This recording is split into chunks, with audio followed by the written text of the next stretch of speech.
Siratan makanan. Apakah maksud siratan makanan?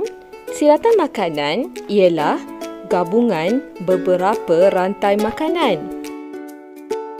Ini adalah contoh beberapa rantai makanan di habitat sawah padi. Apabila semua rantai makanan digabungkan, maka terbentuklah siratan makanan seperti ini.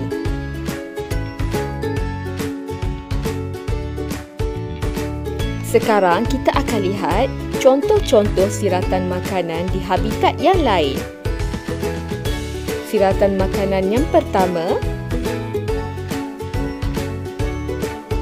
siratan makanan yang kedua,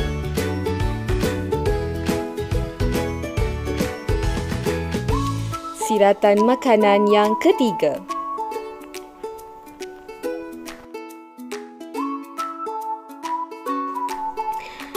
Cara membina siratan makanan.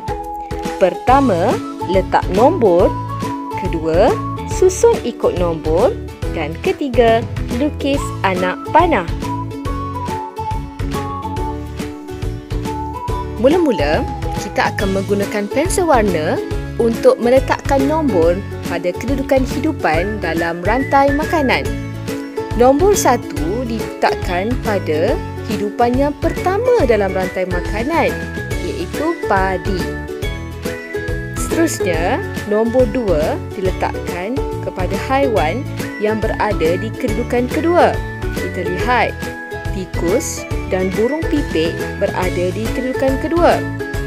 Helang tidak boleh diletakkan nombor 3 kerana terdapat helang pada kedudukan yang keempat. Jadi, di kedudukan ketiga, hanya ular boleh diletakkan nombor 3. Dan helang diletakkan nombor 4. Sekarang, kita akan susun setiap hidupan mengikut nombor masing-masing. Mulakan dengan nombor 1.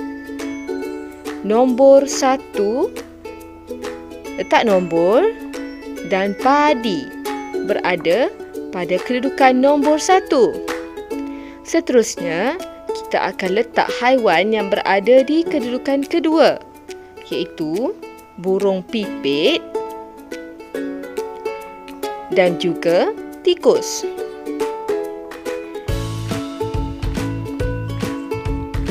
Disebabkan ada 2 haiwan pada kedudukan kedua, jadi burung pipit dan tikus ditulis dengan ruang yang lebih besar. Pada kedudukan ketiga, hanya ular sahaja yang diletakkan pada kedudukan ketiga. Dan kedudukan keempat diletakkan helang.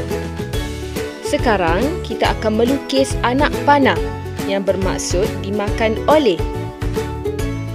Pertama, padi dimakan oleh burung pipit. Burung pipit dimakan oleh helang. Pastikan anak panah dilukis mengikut rantai makanan. Seterusnya, padi dimakan oleh tikus. Tikus dimakan oleh ular. Sambungkan anak panah mengikut kedudukan dalam rantai makanan dan ular dimakan oleh helang.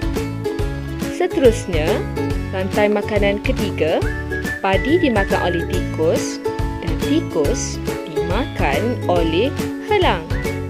Pastikan anak panah dilukis dengan betul. Sekarang, siratan makanan bagi 3 gabungan rantai makanan dah pun siap. Sekarang kita akan membina siratan makanan bagi gabungan rantai makanan yang seterusnya. Terdapat 5 rantai makanan kesemuanya. Pertama, kita letak nombor 1 pada kedudukan pengeluar, iaitu sayur. Seterusnya, kita akan cari haiwan yang berada di kedudukan kedua. Itik tidak boleh letak pada kedudukan kedua kerana terdapat itik pada kedudukan ketiga. Jadi, kambing boleh diletakkan nombor 2.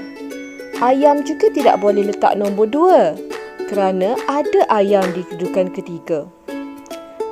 Beluncas boleh diletakkan nombor 2. Jadi, kedudukan kedua ialah kambing dan beluncas. Lihat, ular tidak boleh dinomborkan dengan 3 kerana ada ular pada kedudukan keempat. Itik boleh diletakkan nombor 3. Ayam juga boleh diletakkan nombor 3. Dan ular diletakkan nombor 4. Sekarang, kita akan membina siratan makanan bagi gabungan 5 rantai makanan yang kita lihat sebentar tadi. Mula-mula, kita akan tulis nombor 1.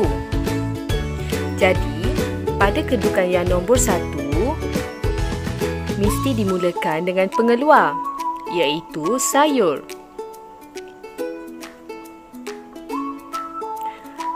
Kemudian, kita tulis nombor 2. Di kedudukan nombor 2, terdapat 2 haiwan, kambing dan beluncas. Jadi, kambing dituliskan di bahagian yang lebih atas, manakala beluncas ditulis di bahagian yang lebih bawah, supaya siratan makanan nampak lebih kemas dan lebih teratur. Di kedudukan nombor 3, terdapat 2 haiwan juga, iaitu itik dan ayam. Jadi, kedudukan itik dan ayam boleh ditulis sama baris dengan kambing dan beluncas. Di kedudukan keempat ialah ular.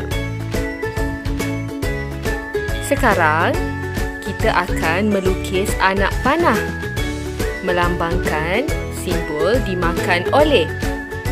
Jadi, kita lihat rantai makanan yang pertama. Sayur dimakan oleh itik. Dan itik dimakan oleh ular. Pastikan anak panah mengikut rantai makanan. Seterusnya, sayur dimakan oleh kambing. Kambing terus menuju ke ular kerana ular yang memakan kambing. Seterusnya, kita lihat rantai makanan yang ketiga.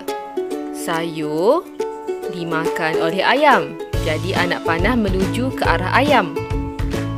Dan ayam dimakan oleh ular. Dah siap. Seterusnya, rantai makanan keempat.